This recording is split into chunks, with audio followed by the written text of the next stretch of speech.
Oke, shalom teman-teman sekalian. Berjumpa lagi bersama dengan saya Brian di channel saya, itu Brian Free. Oke teman-teman, tentu saja di pagi hari yang indah ini kita patut mengucap syukur, berterima kasih kepada Tuhan karena Tuhan Yesus sungguh baik dalam kehidupan kita. Sampai saat ini kita semua boleh berada sebagaimana kita ada. Tentu saja ini bukan karena kekuatan dan kehebatan kita, tetapi kita mengakui bahwa ini karena kasih dari Yesus Kristus. Haleluya. Nah teman-teman, hari ini saya sedikit memberikan kepada teman-teman, membagikan kebenaran firman Tuhan tentang kasih karunia. Jadi teman-teman, kasih karunia ini hari-hari ini menjadi suatu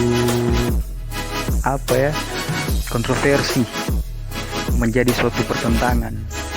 Jadi biasanya kalau kita mendengar, atau orang-orang sekarang ya, ketika mendengar tentang Injil kasih karunia, itu konotasinya itu langsung kepada kata, wah ini ajaran sesat.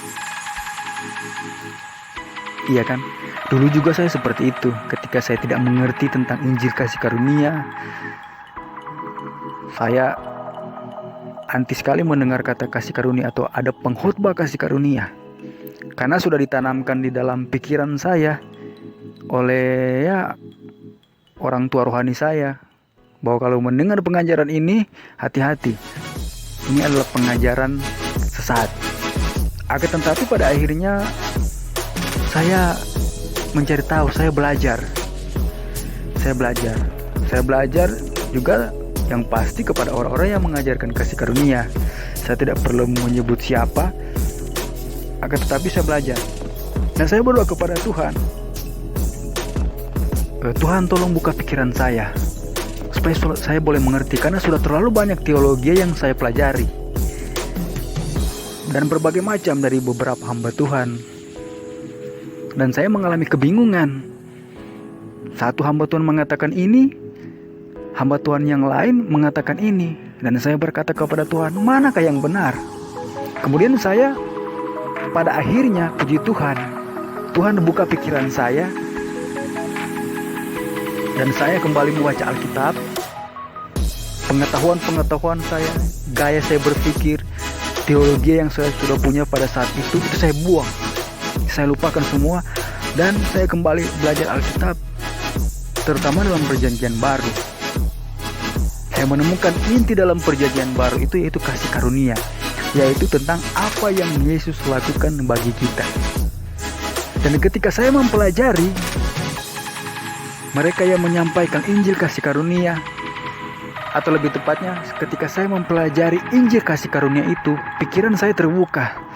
Ternyata inilah Injil yang sejati, inilah Injil yang benar, yang betul-betul membuat saya merdeka, yang betul-betul membuat saya menyadari siapa saya di dalam Yesus Kristus. Injil kasih karunia ini membuat saya benar-benar menyadari bahwa saya telah diselamatkan. Itu bukan mengarah kepada seberapa hebat perbuatan saya, seberapa mantap kualitas kehidupan saya, tetapi itu hanya berbicara mengenai saya percaya kepada apa yang telah Yesus lakukan bagi saya. Dan tentu saja ketika kita sudah percaya bahwa Yesus telah membenarkan kita, dia telah mati bagi dosa-dosa kita, dia bangkit untuk pembenaran kita, dia sudah selamatkan kita, dan lain-lain sebagainya, tentu saja kita tidak akan hidup dalam kehidupan dosa lagi. Kita tidak akan biarkan hidup kita kotor lagi, karena tujuan kita kan datang kepada Yesus yang pasti ingin bebas dari dosa, ingin hidup suci, ingin hidup kudus dan berkenan kepada Tuhan. Tetapi yang menjadi masalahnya adalah ternyata bukan kita lah yang akan mengusahakan itu, tetapi kita tinggal percaya, kita tinggal menerima posisi itu yang sudah dikerjakan oleh Yesus. Jadi Yesus yang bekerja, kita yang terima. Jadi seperti itu. Kalau dulu saya berpikir bahwa ketika saya mau hidup berkenan di hadapan Tuhan, saya harus setiap hari tidak boleh bikin kesalahan. Berusaha untuk melakukan tindakan yang sempurna, tepat di mata Bapa. Akan tetapi saya salah, ternyata bukan seperti itu. Di dalam Yesus saya sudah benar, bahkan selamanya benar. Karena apa? Karena saya sudah di dalam Yesus. Jadi Bapa melihat saya di dalam Yesus Kristus sempurna.